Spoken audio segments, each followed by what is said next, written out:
Next है जी, estimate the size of angle in degrees using the decision tree and diagram. दोबारा से वही काम करना है। अब सिर्फ क्वेश्चन में क्या चेंजिंग है, क्वेश्चन सेम है बिल्कुल। अब जैसे हमारे पास अगर यहाँ 90 का एंगल है यूँ स्ट्रेट, तो आपको नज़र आ रहा है कि अब ये 90 से बड़ा एंगल है, ठीक है। तो हमारे पास जो डिसीजन ट्री था उसमें सीधा हम is the angle greater than 90 degrees yes की तरफ जाएंगे।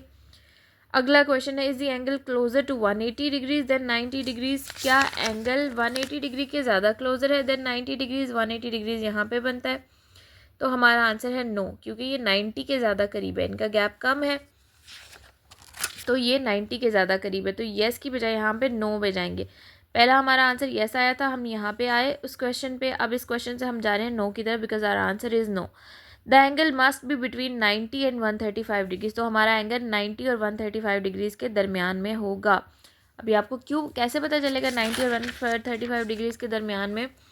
क्योंकि यहाँ पे कौन सा एंगल था, 90 का, ठीक है, और यहाँ पे एंगल है 180 का। अब अगर आप 180 प्लस 90 को प्लस करके डिवाइड बाई 2 करें तो आंसर आता है 135 डिग्रीज, ठीक है। तो आपका आंसर 135 डिग्रीज, और यानी कि इन दोनों का जो सेंटर पॉइंट है वो है 135 डिग्रीज। और अब आपका एंगल, क्योंकि आपने खुद कहा है कि 90 से ज़्यादा क्लोजर है, तो 135 और 90 के दरमियान में आपका एंगल आएगा। अब आपने आगे एंगल डायग्राम को देख के खुद से एस्टिमेट कर देना है। मुझे ये 130 और 90 के भी बिल्कुल दरमियान में लग रहा है, तो मैं कह दूँगी कि 110 डिग्रीज़, ठीक है। मैंने इसको एस्टिमेट कर दिया 110 डिग्रीज़। ये ज़्यादा भी हो सकता है, ये कम भी हो सकता है, हम चेक कर लेते हैं। लेकिन यहाँ पे हमने चेक नहीं करना है, चेक मैं सिर्फ आपको समझाने के लिए करती हूँ। हमने सिर्फ और सिर्फ एस्टिमेट करना है, ठीक है। Oh wow, it is exactly 110 degrees, ठीक है। तो बिल्कुल इसी तरह ये वाला भी करना है। अब इसमें भी नज़र आ रहा है कि ये 90 से बड़ा है, तो पहला क्वेश्चन हमारा जाएगा येस की तरफ, ठीक है। येस के बाद अगेन येस की तरफ जाएगा, क्योंकि येस ये 180 डिग्री से ज़्यादा क्लोजर है 90 डिग्रीज़ की निस्बत कंपैरेटिवली।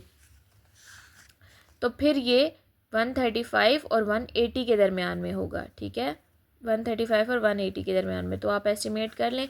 मुझे ये 180 से काफ़ी क्लोज लग रहा है, तो मैं कह लूँगी कि ये 160 का है ऑलमोस्ट, क्योंकि 170 यहाँ पे के दरमियान में एक होगा, ठीक है।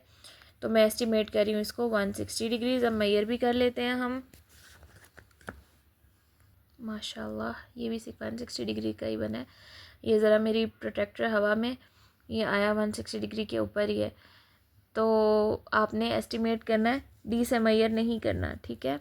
आगे आ जाते हैं जी, question number 5। What is the best estimate for this छोटा सा angle? Explain why is it the best estimate. इनमें से कौन सा बेस्ट एस्टिमेट है जी? ये 0 है, ठीक है, और ये एंगल मुझे तो ये लग रहा है कोई 31 डिग्री। एस्टिमेट 95 डिग्री कोई नहीं, estimate 20 degrees, estimate 10 degrees, 38 degrees, 38 हो सकता है, 20 मुझे 30 लग रहा था, बट 20 कह लेती हूँ इसको।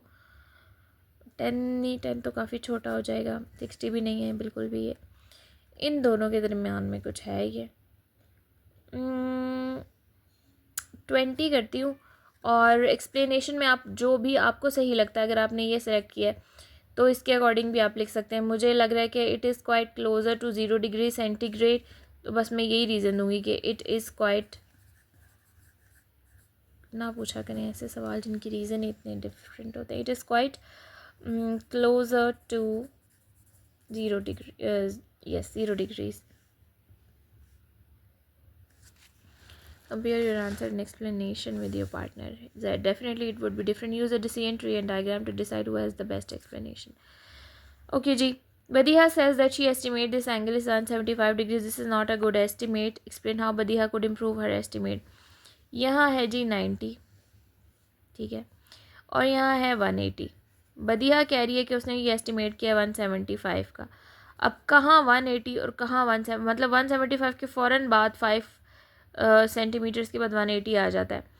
तो बदिहा का ये एस्टिमेट वाकई गलत है। उसने खुद ही कहती है this is not a good estimate. How Badiha could improve her estimate? Badiha could use the, क्या था वो, decision tree. Yes, Badiha could use the decision tree. मैं तो बस यही लिखूँगी, to improve her estimate, could use the decision tree